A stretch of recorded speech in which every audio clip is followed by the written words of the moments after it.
Bound by Fate and Blood by Jenna O'Malley.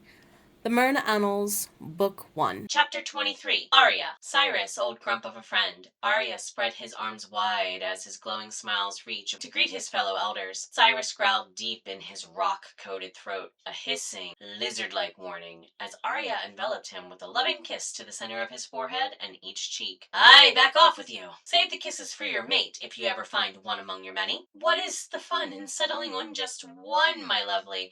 I hear mating makes you old. So says the fairy older than Christ himself, Nephtyri chimed in from where she and Rochelle stood a few clips away with smiles. There you are!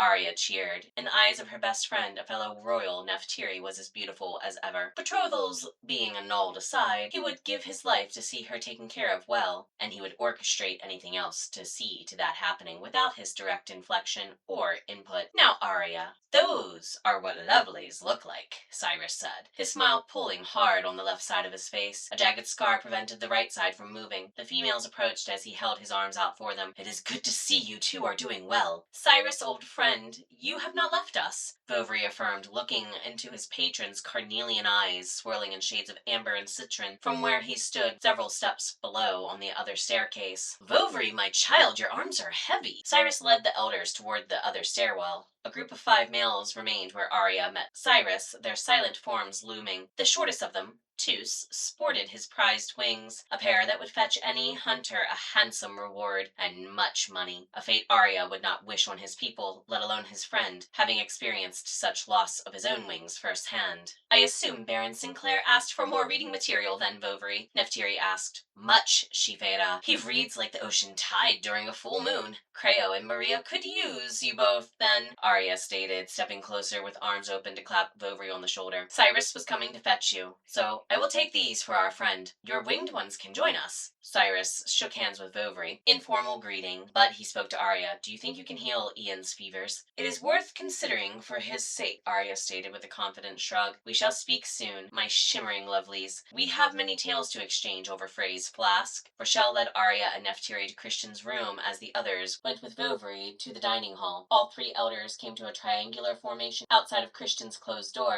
and Arya sat the books between them. Ancient words left their lips in unison, sealing the world to their conversation, Christian included, until the door opened by one of their hands. Now that we can speak without unwanted ears or eyes, Arya glanced at Nephtyri. How sick is your Baron? We need the wounds healed to keep him alive, I think. Shimon has been able to complete the tests twice with the same results. The 3rd set is processing. Arya touched the door. Sunshine radiated into the wood from the contact. I sense fey blood in Christian's veins. The connection is distant, like a new tree, because the branch is so far away from my garden. How long have you known? Rochelle asked. The moment I smelled his scent in Nephtyri's hair made me suspicious. Arya shot his favorite friend a teasing stare. I'm certain no one else has noticed, but a proper washing is in order before the gathering. Are you able to cleanse his illnesses? Nephtyri ignored Arya's humor, and she seemed to not like the way he rolled his eyes. From the room and the objects exposed to our guest human, yes. From his body entirely, Rochelle insisted.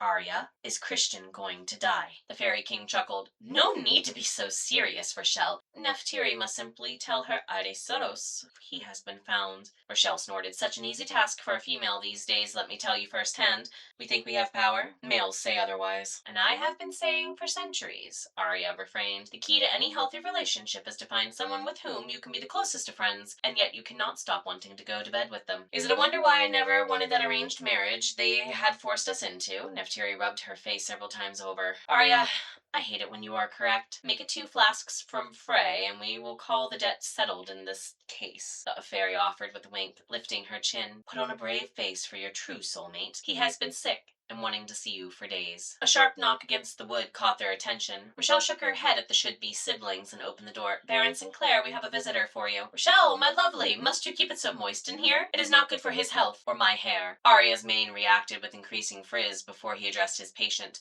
Hello, Christian Sinclair, son of Silas. I hear you are a sick little boy. While I am a great deal younger than you, I assume, the fever does not remove my distaste for being spoken to like a child. Be on the level with me, your majesty. The human shivered under the blankets, causing him to sweat without avail. One condition. Your formality drops, so we can speak as friends and allies. If my blood-bound sister, Nephtyri, has accepted you, then you will never be my subject, nor I your king. Arya squatted down with Nephtyri and Rochelle to inspect Christian's scars. I hear you saved her from tarrying. Christian chuckled, but ended up coughing. A familiar problem she causes? Oh, twice a year or so, the experience states. Arya replied with full-blown laughter. I owe you a great debt of gratitude. Nephtyri and I have known each other since slightly after she was born. I appreciate having her around to torment a little longer. Oh, how loving a brother from my soul you are, she snapped. Those who love you most teach you the hardest, Rochelle mused in a flat tone. Christian nodded and slid a hand into Nephtyri's grasp. An agreeable task when she deserves to smile more often. Stop, the fever makes you silly. Nephtyri fought her blush, likely not wanting it to be used against her by Arya later. Not when you're worth protecting, Christian added. Arya grinned. I admire your honesty, Baron, and I am glad to know someone else feels the same about her. Let's see what damage has been done in the long run to these injuries, so that way you are back on your feet sooner. Rochelle handed Arya a clean tray of bandages and surgical tools. A small dagger made quick work of removing the bandages from the human's legs and torso, and the females recoiled at the stench. By Artemis, Nephtyri, you should have sent word sooner. Chus would have brought me ahead of the others had I known things were this bad. Arya cursed under his breath. Rochelle, see if Christian will drink this. It'll ease his pain. The moment Christian saw the bright blue liquid as it exited the vial and entered his mouth, he gagged. The three elders made silent work of scrubbing the wounds from there. Merna chanting flew from Arya's tenor vocal cords and a resonating song to stitch Christian's skin together without illness, and Rochelle added a soothing lullaby of Old Norse to minimize the fever and pain from spreading further. Gentle hands caressed Christian's torso and leg, and as if a jolt of sunlight burned into his core, he bowed off the bed at the intensity of flesh draining, cleansing, and knitting into the final spell Arya wove. Christian's leg returned to perfection, save for browning scars. As expected, the last line of Arya's spell banished fresh pox, yet the fever remained after Christian slept. Much like Maria's vision, magic was ineffective, as some ailments ran too deep into human flesh. Arya looked at Nephtyri and shook his head. Turning your Baron is the only option to save his life from the pox. Why must you channel poets of old when you speak truth? Nephtyri, stop running!